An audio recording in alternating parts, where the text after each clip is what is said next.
We hope your sweet tooth is ready to celebrate National Lemon Cream Pie Day on November 29th. Today we commonly call this lemon meringue pie, although this time of year is more typically associated with pumpkin pie. We'll take any excuse to celebrate any kind of pie, especially a pie that's been around this long. Food historians believe lemon desserts have been around since the Middle Ages. Whipped cream, on the other hand, is a relative newcomer. It didn't show up until the 16th century. It first appeared in recipes in Italy in the mid-1500s and then traveled to France and showed up in recipes there just after 1600.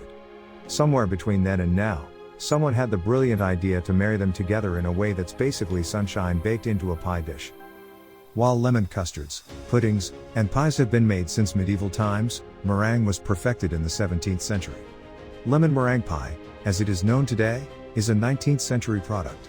The earliest recorded recipe was attributed to Alexander Fries, a Swiss baker from Romandy. Travel writer Larissa Milne credits chef/entrepreneur Elizabeth Goodfellow for this pie. According to noted food historian William Woys Weaver, Goodfellow was one of the most creative forces in American cookery during the early 19th century. Her shop was unique.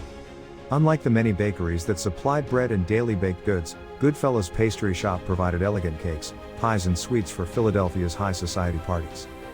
While known for many treats, including jumbles, an early version of sugar cookies, and Queen's cakes, and individual spiced cakes flavored with brandy and Madeira, her most lasting legacy is the advent of lemon meringue pie. Food historian Becky Diamond refers to Goodfellow as the mother of lemon meringue pie.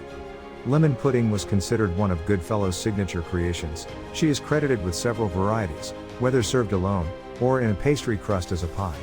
Lemons were a delicacy in the early 1800s, but readily available in a busy port such as Philadelphia. On This Day event is an educational project. Thank you for watching. Don't forget to like and subscribe our channel.